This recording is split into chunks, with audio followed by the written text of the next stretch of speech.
ensonga za Besigye zikyagendera ddala mu maaso. Ennaku z'omwezi leero ziri 11 omwezi ogwa Desemba, ennaku lwa 3 era olunaku olwokubiri bwe tutyo munnange twakedde obungu bwonna n'amaaso kubeera nga tugoolekeza kkooti y'amagye wali e Makindye. Eno nno eryabaddeyo muganda wange gwabadde muliro gwennyini nga enjuyi zombi olwa Besigye n'olwa General Museveni nga bwe zityo munnange buli lumu lugezaako kulaga lunne waalwo nti mmwe muli unprofessional. Ebintu byemukola muganda wange bya kibogwe nnyo. So nga ate era munnange ku sayidi endala omu ku balooya ba Besigye ono munnange yawambiddwa n'atwalibwa. UPDF Deputy Spokesperson atunnyonnyodde emisango gye bamuvunaano baki ekyamukwasizza Dr. Kizza Besigye naye kennyini yakivumiridde. Naye ndowooza katusookere wali mu kkooti e Makindye biki ebyabaddeyo mu bufunze tusobole okubeera nga tutambulira wamu, oluvannyuma ate tugende tulabe omusajja wa Besigye ate bamulanga kiki lwaki mu kaseera kano. Kakati munnange okusimbibwa mu kkooti okwa Dr. Kizza Besigye wamu ne mukwano gwe Obeid Lutale mu General Court Martial wali e Makindye bwe kutyo muganda wange kwafuuse katemba atali musasulire, kwabadde nga firimu era okukakkana nga kugweredde mu maloboozi amawanvuko n'emivuyo. Era kino munnange kyaleetedde ate omulamuzi okubeera nga ayongezaayo ensonga zino nga Besigye wakomezibwawo mu kkooti eno mu mwezi ogwa January ennaku z'omwezi nga 7 2025. Besigye yagaanye okubeera nti asaba okubeera nga yeeyimirirwa era ng'agamba nti kkooti ey'amagye eno gy'alabanga etalimu bwesimbu era ng'ekolera ku remote ya General Museveni ye kyayita kangaroo court. Agamba nti eno terina buyinza yadde n'akamu okubeera nga evunaana oba nga ba civilians bavunaanibwa mu kkooti eyo abantu aba bulijjo. Era okusinziira munnange ku byabaddewo ttiimu ya Besigye ey'abannamateeka bwetyo obwedda bakira ewakanya ekyokubeera nti nno ensonga oba omusango gwa Besigye guwulirwa mu kkooti eno okubaako kyonna kye bakola nga bagamba nti tekiri mu mateeka era tebalina kuba proceedings zonna ne babigaana. Kakati nga bwe nkutegeezezza nti muganda wange embeera bwetyo yeeyongedde okubeera ey'ebbugumu nga ba defense lawyers omuli Aaron Kizza wamu ne Lord Mayor Erias Lukwago bwe bati munnange nga beeyuza n'omulamuzi Brigadier General Richard tukachungurwa tukachungurwa.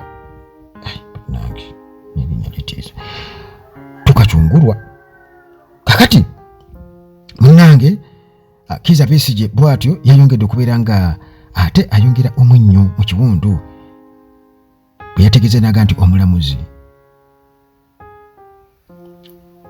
ayitirizza oba ayise bwe yandikomye mu buvunaanyizibwa bwe. Munnange omulamuzi bwe yagambye nti I am final here. Wano nze asembayo yenze asala bwe kyenkomeredde ng'alimba naye akolanga muzindaalo bimuyitamu buyisi okuva eri ani atakimanyi. Kakati munnange obunkenke bwe butyo ne bweyongerera ddala nga omulamuzi yatiisizza Kizza Besigye nti agenda munnange kubeera nga amukolako olw'okuyisa olugaayo oba okunyumuula kkooti. N'agamba gwe nyinza ate okuteekako charges endala. kooti bwetyo ate nayongera okubeera ng'etabuka ekikola otya kiki totutiisatiisa mu ngeri efaanaganako bwetyo. Kakati munnange okwongerezaako awo kati mu kuwaanyisaganya ebigambo awo balooya ba Besigye ba defense lawyers bwe batyo era ne bongera okubeera nga bateeka kooti ku nninga nti nga mutuyisizza bubi nnyo ebyonzeera mu kooti eno. Kizza Besigye ng'agamba nti omu ku bammemba baligo ttiimu ye yawambiddwa amagye era ng'agamba nti ensonga eteekwa kuba nga yeetooloolera kubeera ng'atiisibwa. Tugenda kuba munnange tumwogerako, tugenda muwa akaddeke nga tumaliriza tulabe ani gwe baawambye ate baamututtewa era amagye go gagamba ki. Kati Besigye agamba nti ono baamututte kumutiisatiisa, tewali kintu kirala nnyo. Era Uganda Law Society nayo kino yavuliyo n'ekivumirira ekyokuwambibwa era ne baagala wabeewo accountability okuva eri authorities. Kati munange courtroom kooti wali emakindye bwetyo yafuuse battleground era nga amateeka oba olulimi lw'amateeka luluko luliwo awo kana kabaire gwe ubadde ki wasomera wa kakati nga enjuyi zombi buli lumu lukiteeka ku lunewaalo nti mmwe muli unprofessional, tetulabako unprofessional conduct efaanaganako bweti buli omu buli njuyi buli luuyi nga lunenya lunewaalo. Kakati era munnange tukimanyi bulungi nnyo nti senior counsel Martha Karua yafunye obuzibu nnyo obw'amaanyi nnyo naddala mu sitting arrangements era nga kino kyayongedde akasambattuko mu kooti okusa n'okubeera nti baamulemesezza okubeera nti nno bamuwa ebbaluwa okusobola okubeera ng'akiikirira omuntu we Kizza Besigye era bw'atyo n'ategeeza nti byeyalabye Uganda tabirabangako unprofessional behavior era nga bano bagamba nti engeri gye baayisizaamu Besigye si nnungi yadde n'akamu newankubadde ng'era oluuyi oluwaabi prosecution bano bagamba nti Dr. Kizza Besigye mbu naye yeeyisizza mu ngeri eri unprofessional nga bagamba nti ono yayingidde courtroom nga tanaabye okukosha n'okubeera nti yakubye push-ups publicly. Kati musango kino Museveni nkazi kuba kale kwegamba bagamba nti yayingidde tanaabye nti yabadde akyuma kiki yabadde akyuma oba maze ennaku nga tana kaakati munnange ebyo byonna yadde byabaddewo bwe bityo omulamuzi mu kusoberwa n'agamba Januari nga 7, 2025 lutujja okubeera nga mune tukomawo ttiimu ya Besigye n'eraga obutali bumativu olw'okuba nti bano ate bataze okubeera nga bawanvuya ensonga baali badde balangirira bulangirize nti kooti y'amagye kale kebiveemu ebintu kabigende mu kooti ey'abantu aba bulijjo. Besigye ne Lutale bwe batyo ne babeera nga tetumanyi ddi ddala ekituufu lwagenda kubeera ng'ensonga zaabwe oba oli awo gavumenti anti kati Gen. Museveni bagamba nti yasalawo kubanga gundi yatugamba wano Gashumba nti Museveni yalina okusalawo. Besigye agamba ye tasobola kwogerezeganya na Museveni, teyeetaaga na kumusonyiwa, talina kyamusonyiwako. Ti Museveni ayagala ndowooza mutuuze wali amugambe kkiriza mbw akkirize, ndowooza mbw amwetondere. Ekyo Besigye yakigaanye n'agamba n'okuwuliza mu kooti y'amagye tajja kubeera ng'akikola.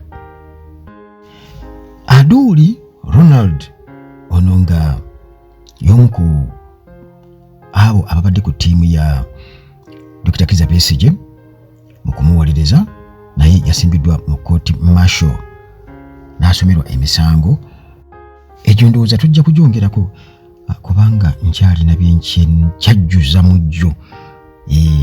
Naye okusinziira munnange kuligo ttiimu eno eya Dr. Kizza Besigye already Lukwago yatukakasizza dda nti ate bayingizaawo dda looya Kabiriiti omukyala okuva mu Angola. Bayingizaawo dda looya omulala tetumanyi oba ono naye banaamuwa banaamuwa temporary certificate okubeera nga akolerako wano mu Uganda. Naye nga naye munnange uno bamuleese lawyer kabiritu kuva mu ggwanga erya Angola olanga ono erinnya lye Emiliana Nangakovi okuva mu ggwanga erya Angola. Muganda wange yeeyunze ku defense team eya Dr. Kizza Besigye. Ye Martha Karua muganda wange abasajja aba Law Council wano bagaanidde ddala Uganda Law Society ekivumiridde era lawyer Semakadde n'asuubiza okuba nti Uganda Law Council erabika eyise bwe yandikomye kubanga ebyo Semakadde byasiiba ayogerako ndowooza abo abamuwakanya balanze okubeera nga babiraba.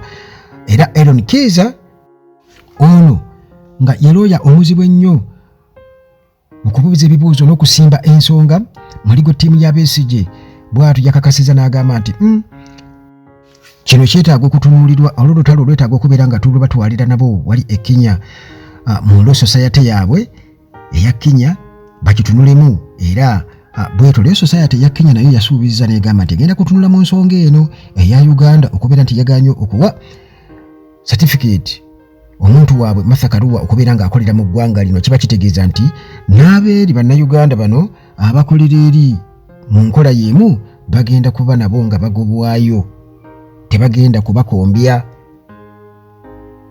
ku certificate kuwoliza misangiro bakwasaganya nsonga zonna eri tibabeko bye bakiikirira.